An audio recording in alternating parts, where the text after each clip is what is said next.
We've already talked a good bit about open-end and closed-end fund. And you might say, hey, maybe there's something in between. The open-end fund had the advantage of being able to grow the actual net asset value just from more investors coming in. The closed-end fund, but there's a disadvantage there, is that you had to keep some cash on hand.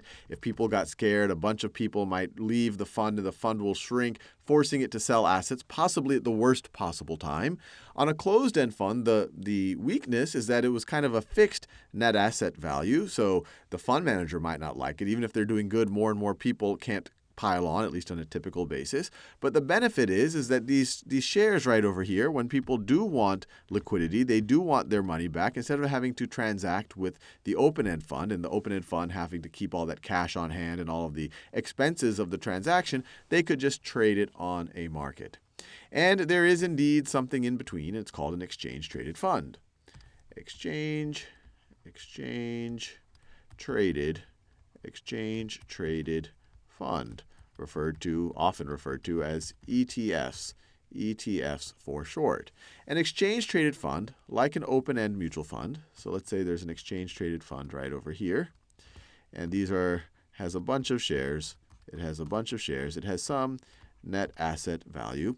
In an exchange-traded fund, like a closed-end fund, these shares can be traded on an exchange. Traded on exchange.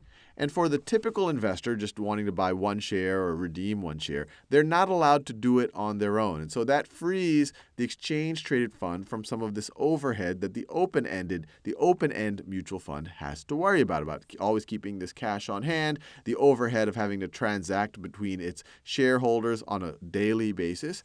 But the way that an exchange-traded fund kind of compromises and still allows itself to grow or even possibly shrink is it will do new share issuances in bulk. In an open-ended fund, it would be one share at a time. In an exchange-traded fund, they will do it in bulk. So they will do it only with certain parties who can transact in huge volumes. And one of these parties can say, okay, I want another 1,000,000 shares.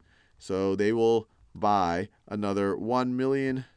They will create another 1 million shares, sell it to the appropriate party, and then that will increase their net asset value. So what does this do for the exchange-traded fund? Well, they have none of this overhead of these redemptions every day with the smaller investors. They can only do it in bulk. So this means that they have lower expenses, which means that they can pass it on to the shareholders and have lower fees.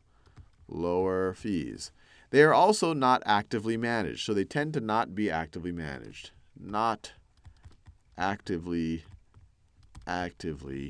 managed, which once again drives lower expenses so they can have lower fees. What do I mean by not actively managed? Well, an open-end fund will typically say, hey, we're great stock investors. We can do better than the market. By investing in us, you're going to get a team of researchers. You've seen the commercials on TV where they're analyzing companies and they're getting on planes around the globe and looking very worldly. An ETF says, well, look, we think that we can't do any better than the market. We're not going to actively manage. We're just going to take the assets and buy, let's say, all the stocks weighted appropriately of the S&P 500. Or maybe it's an exchange-traded fund for some type of a commodity. We're going to take all of these assets and buy some type of a commodity like gold. And that's useful for the shareholder, because it's very hard for an individual to get the diversification of the S&P 500, to buy all of the shares and the appropriate weighting and keep reweighting it. And it's also hard for an individual investor to buy a little bit of gold or even a lot of gold and store the gold and sell the gold and secure the gold. And so the exchange-traded fund can do it in an appropriate way. Now, one question that you might be having is, outside of these large bulk transactions that create or redeem the shares that already exist in the exchange, or that create more shares, the shares are being traded on an exchange. And we talked about closed-end funds. We talked about, because they're traded on an exchange and you can't create or redeem any new shares typically, the shares could trade at a premium or at a discount to their net asset value. Now, what would be the case for an exchange-traded fund? In an exchange-traded fund, they actually typically trade very close to net asset value. So trade very close to net asset value. So why do these exchange-traded funds trade close to net asset value while closed-end funds don't? Well, in a closed-end fund, there's no easy way to arbitrage. Even if it's trading at a significant discount, you can't buy those shares and then somehow try to redeem those shares for the net asset value.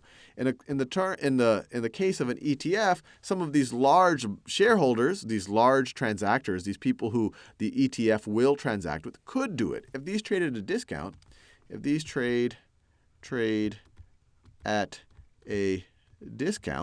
if these trade at a discount, what you would have happening is a large number of the